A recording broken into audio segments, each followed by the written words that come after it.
trabaho.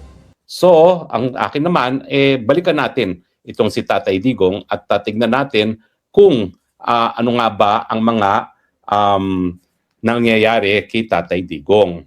Now, isa sa pinaka-importanting mga pangyayari ay nagtanong daw di umano itong judge na si Joanna Carver kung nasaan ang dokumento na nagpapatunay na hinarap daw si Tatay Digong sa lokal na hukuman. Well, sa totoo lang, bagamat kinover namin ni Maharlika itong case conference, no? Ang totoo niyan, nag-break ang hukuman para sa tanghalian at nag-off the air. Hindi na ako nakabalik. Kaya hindi ko alam kung talagang tinanong ni Judge Carver o hinanap ni Judge Carver yung dokumento na nagpapatunay na hinarap si Tatay Digong sa lokal na hukuman bago siya pinadala sa The Hague. Bakit po niya itatanong yan? Well, una-una po bine-verify pa po natin kung talagang tinanong yan.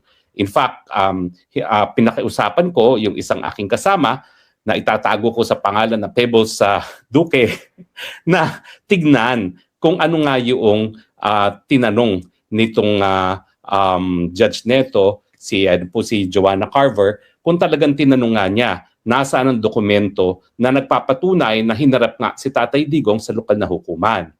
Ano po ang importansya ng kanyang pagtanong kung nasaan yung dokumentong yan? Ito po ay dahil nga po dun sa naririnig nyo na Article 59 ng ICC Rome Statute. Sang-ayon po sa Article 59, kinakailangan na yung Pilipinas, pagkatapos niyang ma-receive yung request na arestuhin ng isang tao, kinakailangan iharap yung taong yan sa isang lokal na hukuman upang mapasiguro na ang tao na nasa mandamiento de aresto ay ang tao na nais na mapaaresto, na ang tao ay legal na naaresto sang-ayon sa lokal na batas, at saka yung karapatan ng taong yon ay narespeto. Bukod pa dyan, sisiguraduhin din ng lokal na hukuman na ang soberenya ng isang bansa hindi nalalabag. Kasi nga po, kung wala namang obligasyon na makipagtulungan ng isang estado para arestuhin isang tao, natural. Dahil wala nang legal na basihan para makipagtulungan, kapag tinuloy ang pag-aaresto, mababiolate o malalabag ang pagiging soberenya ng isang bansa. Dahil ang pagiging soberenya, ibig sabihin yan, walang ibang po pwede maglitis ng kahit anong di umanong krimen nangyari sa teritoryo kung hindi yung bansang iyon. Now, hindi po ito kauna-unahang pagkakataon na naging issue sa kaso. In fact, ang pinaka-controversial pong kaso ay yung kaso ni Eichmann. Si Eichmann po ay isang Nazi. Siya yung author ng The Final Solution to the Jewish Problem, at ang final solution daw ay patayin silang lahat. Matapos po ang pandalawang daigdigan digmaan, nakatakas po itong si Eichmann, nagtago sa Argentina, at long after World War II, mga dekada 60 nito, ay nahuli nila si Eichmann sa Argentina. Ang problema, kinidnap ng Israel itong si Eichmann, dinala sa Israel kung saan siya linitis para sa war crimes and crimes against humanity. Ang depensa ni Eichmann, teka muna, niwala pang estado ng Israel noong mga panahon na yon. Bakit ako lilitisin ng isang hukuman ng Israel? Hindi pa kayo bansa ng pangalawang pandaigdigan digmaan. At dahil dyan, dahil hindi pa kayo bansa ng mga panahon na yon, saan ang batas na nagsasabi na po pwede kong litisin for war crimes and crimes against humanity sa inyong teritoryo? Hindi pa nga kayo estado noon. Ang sabi ng Israeli Supreme Court, maen pa. Wala kaming pakailam kung paano ka naaresto. Importante ikaw ay mabigyan ng patas na paglilitis. At ang sabi ng hukuman ng Israel, alam mo, itong ginawa mong war crimes at crimes against humanity, ito ay mga karumal-dumal na krimen na lahat ng bansa sa daigdig ay mayroong kapangyarihang litisin. So baliwala na wala pang estadong Israel ng mga panahon na yon, dahil ikaw ay accused sa pinakakarumal-dumal na mga krimen, pwede ka naming litisin. Now, meron naman po isang kaso na nagko-contradict at hindi sumasang-ayon sa desisyon ng Eichmann.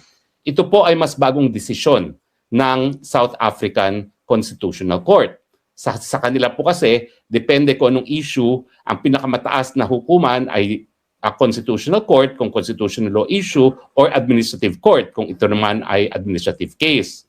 So pareho pong nangyari dyan. Ito pong si Ibrahim, ay high-ranking apartheid official, nahuli matapos na nabagsak ang gobyerno ng apartheid, kinidnap at dinala sa Israel.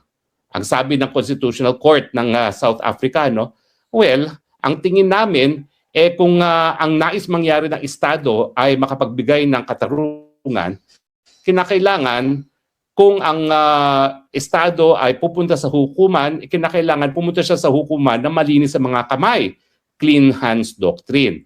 Pero pag siya ay pupunta sa hukuman na ang ginamit niyang pamamaraan para makuha ang pagkatao ng akusado ay sa pamamagitan ng illegal na pamamaraan, kidnapping, yung Estado hindi nagpupunta sa hukuman with clean hands. At dahil dito, hindi dapat mag-exercise ng jurisdiction ang isang hukuman.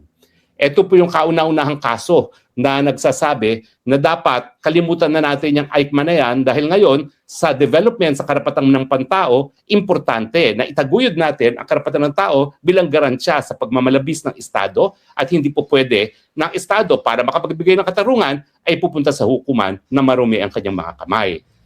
Now, ito po ay napagdesisyonan na rin ng, o napagtalunan na rin ng iba't ibang mga commentators or mga experts na sumulat ng mga libro tungkol sa ICC Rome Statute. Now, bagamat meron silang pagkakaiba sa kanilang pananaw kung anong epekto ng hindi pagsunod sa Article 59, lahat naman po sila ay nagsasang-ayon na kaya po linagay ang Article 59 ay para po magkaroon ng isang safeguard laban po sa arbitrary na deprivation of liberty at saka para nga po mapangalagaan ang soberenya ng mga bansa.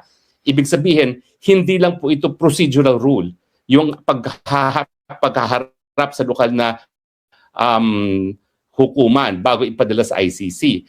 Ito po talaga ay importante dahil pinangangalagaan ang karapatan ng kalayaan ng lahat at pinangangalagaan din ang soberenya ng mga bansa na kung saan hinihingi ang kanilang kooperasyon. Now, gaya ng sinabi ko kanina, may debate po kung ano ang epekto kapag hindi ka sumunod sa Article 59. Yung ilang mga commentators gaya ni Shebas at ni Kasese, sinasabi nila na ang hindi rin pagsunod sa Article 59 ay obligasyon ng mga estado na kabahagi ng ICC at hindi po yan obligasyon ng ICC mismo. So dahil dito, yung hindi pagsunod sa Article 59 ayon sa kanila ay hindi dapat magresulta sa kawalan ng jurisdiksyon ng ICC at ang remedyo ay para ang remedyo ay laban doon sa estado na hindi sumunod sa Article 59. So ito pong desisyon nito o itong view nito ay kumbaga ina-adapt yung Eichmann view na MAENPA kung paano na aresto, importante na mabigyan ng patas na paglilitis. Now, ang tawag po dyan sa MAENPA doctrine sa Ingles, hindi MAENPA. Ang tawag po dyan is, teka po ha, malus detentus, malus, ay ano nga ba yan? Basta, malus detentus, malus, sandali malus detentus, naku, hindi ko makita. Ayun, malus detentus, at saka, basta, wrongful detention, proper trial. No? Yan ang kanilang sinasabi. Pero siyempre po, yung mga ilang na mga authorities, gaya ni Slatter, ni Carnava at Zahar, ay nagsasabi na yung desisyon ng South African Court ay ang mas mabuting desisyon. Yung Article 59 ay pinagkasunduan ng mga bansa na sumapi sa ICC para nga po mapangalagaan ang kalayaan.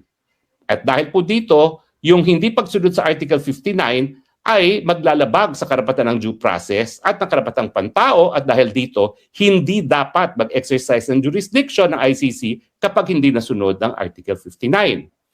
Now, nagkaroon na po ng mga desisyon ang mga modern international tribunals tungkol sa epekto ng hindi pagsunod sa Article 59. May isang kaso po ang International Criminal Tribunal for the former Rwanda, yung binuo ng United Nations Security Council para litisin yung mga pumatay sa genocide ng Rwanda. Ang decision po ng Barayagwiza ay kinakailangan po pwedeng mapatigil ang paglilitis kung mapapakita na meron talagang illegal na proseso na ginamit gaya ng paglilitis sa isang akusado. At ang sabi ng Barayagwiza, ang isang hukuman ay po pwedeng hindi mag-exercise ng jurisdiction kapag mayroong seryoso at matinding paglabag sa karapatan ng akusado na magiging dahilan din para masira ang reputasyon ng hukuman. Now, dito naman sa Nikolic, isang kaso na nadesisyonan ng International Criminal Tribunal for the Yugoslavia, sinabi rin nila na pwedeng hindi magtuloy ang jurisdiction ng isang hukuman kapag nagkaroon ng serious mistreatment laban sa isang akusado at paglabag ng kanyang karapatang pantao. Ang tanong, kailan ba magkakaroon ng seryosong paglabag sa karapatan ng akusado at sa paglabag ng kanyang karapatang pantao? Well, yan po ay sasagutin ng hukuman. Pero dito sa ICC, meron pong pagkakataon talaga na talagang kinidnap. Yung kaso nga po na sinabi ko kanina, yung kaso ng yung naunang kaso ng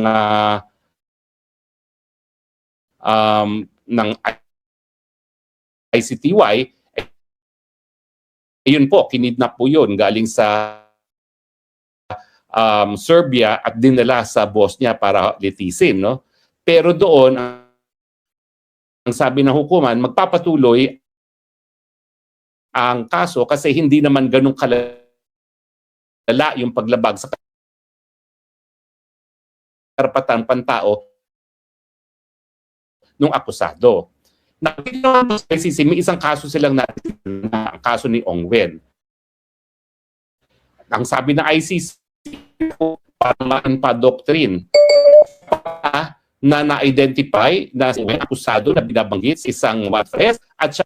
Now, linabas po ito na argumento ng mga abogado ni Tatay Digong pero hindi po nagdesisyon ang ICC. Ang sabi lang ng ICC, well, kaya natin na ang magdesisyon dyan ay ibang ngayon sa trial, magdesisyon ng hukuman kung dapat ang magpatuloy na ang trial or hindi. Pero ang tingin ko, ano dapat ang maging desisyon ng Korte Suprema, ng Korte Suprema tuloy, ng ICC? Spirit, ano yung lengguwahe at ano yung intent ng ICC Article 59. Malinaw po yan. Para nga po maingganyo mga estado na sumapi sa ICC dahil hindi malalabag ang karapatang pantao ng kanilang mga mamamayan at hindi malalabag ang kanilang soberenya, kinakailangan talaga na idaan muna sa tamang proseso ang pagpapadala ng isang akusado sa kustodiya ng ICC. Conclusion ko po ay ano ang masasabi natin dito kay Tatay Digong? Kailangan ba na mapolang bisa? Sa tingin ko po, under the facts na talaga naman pong hindi humingi ng kooperasyon ang ICC at voluntaryo na pinakidnap ng Marcos administrasyon si Tatay Digong para po siya ay mapadala sa dahig, yan po ay ang sinasabi nga nila na matinding paglabag sa karapatan ng isang akusado, dahilan po na dapat mawalan ng jurisdiction ang hukuman para litisin si Tatay Digong.